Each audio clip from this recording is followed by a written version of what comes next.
Halo semuanya, selamat datang lagi di sesi bedah sejarah kita. Hari ini kita bakal ngupas tuntas sebuah peristiwa krusial yang pertaruhannya bener-bener luar biasa tinggi. Pertempuran Surabaya.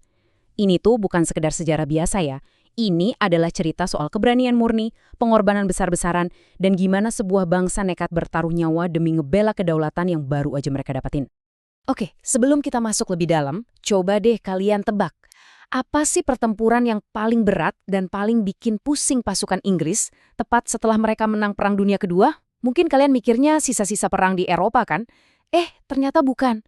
Jawabannya malah ada di sebuah kota pelabuhan yang lumayan panas di ujung timur Pulau Jawa. Iya, Surabaya. Kita masuk ke bagian pertama, ancaman di kata pahlawan. Mari kita lihat gimana euforia kemerdekaan yang lagi seru-serunya tiba-tiba berubah jadi ketegangan yang mencekam waktu pasukan Eropa mendarat. Nah, di tengah situasi yang makin tidak menentu ini, muncul satu sosok yang jadi jangkar perlawanan. Kalian pasti tahu namanya, Bung Tomo. Awalnya, beliau ini cuma jurnalis lepas biasa loh, tapi sebelum situasi perang bikin beliau jadi ikon revolusi, beliau inilah yang rajin nyarin kabar kemerdekaan kita ke masyarakat pakai bahasa Jawa.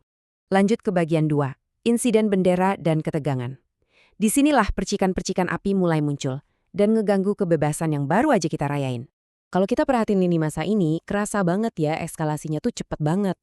Bayangin, dari yang awalnya lagi senang-senangnya proklamasi, tiba-tiba rakyat merasa benar-benar dihina gara-gara ada bendera asing yang dikibarin di sebuah hotel di Surabaya. Pemuda kita jelas nggak terima dong, mereka serbu dan robek warna birunya. Nah, nggak lama setelah insiden panas itu, pasukan sekutu beneran datang. Terus kenapa sih kedatangan sekutu ini bikin suasana makin runyam? Di atas kertas, mereka bilangnya misi mereka ini murni netral. Tapi ya wajar aja rakyat Surabaya curiga berat. Mereka takut banget kalau penjajah lama kita tuh ikutan numpang di belakang pasukan sekutu ini. Gara-gara kecurigaan inilah, gesekan, rasa curiga, dan paranoia makin hari makin meledak. Bagian 3, ultimatum dan kematian jenderal. Semua kecurigaan tadi akhirnya nemuin titik didihnya di sini. Jadi, ketegangan ini benar-benar pecah waktu komandan pasukan lawan tewas dalam sebuah insiden tembak-menembak. Wah, Inggris jelas murka banget. Mereka langsung ngeluarin ultimatum keras yang ibaratnya kayak nyalain bom waktu. Surabaya disuruh nyerahin semua senjata yang udah susah payah direbut dari tentara Jepang. Kalau nolak, Inggris ngancam bakal ngeratain Surabaya lewat serangan darat, laut, sama udara. Gila kan?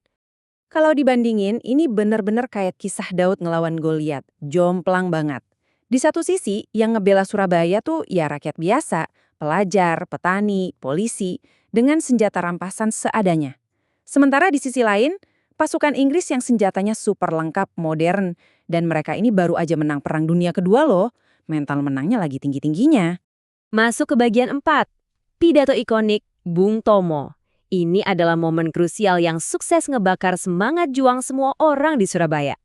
Lewat siaran radio yang nembus keheningan malam, Bung Tomo nolak mentah-mentah ancaman Inggris. Dengan suara yang khas dan menggelegar, beliau bacain tuntutan musuh yang maksa rakyat buat menyerahkan senjata-senjata yang telah kita rebut dari tangannya tentara Jepang. Terus tensinya makin naik nih. Beliau sama sekali nggak nyoba nutup-nutupi fakta. Beliau belak-belakan ngingetin warga kalau situasinya udah super darurat dan luar biasa bahaya. Beliau berseru, "Saudara-saudara rakyat Surabaya, siaplah keadaan genting." Dan ini dia klimaks emosionalnya.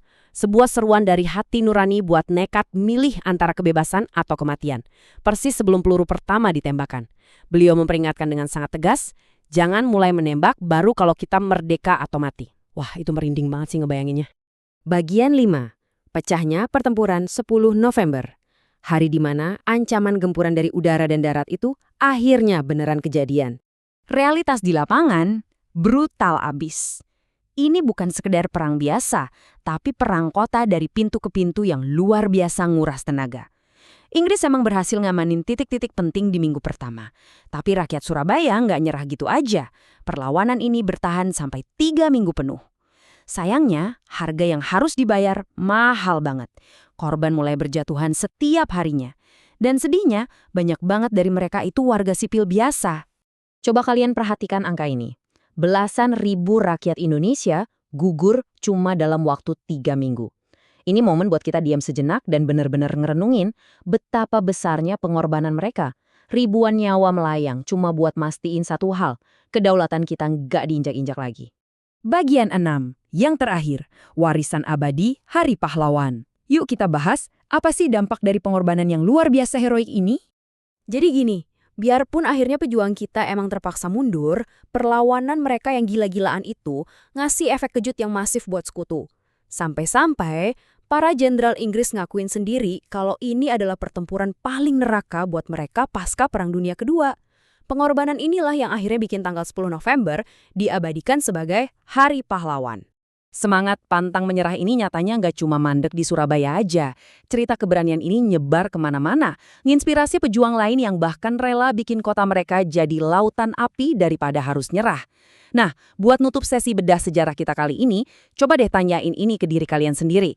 Kalau satu siaran radio aja bisa bikin satu kota rela ngorbanin segalanya demi kebebasan, kira-kira apa yang rela kalian korbankan buat mempertahankan kemerdekaan kalian hari ini?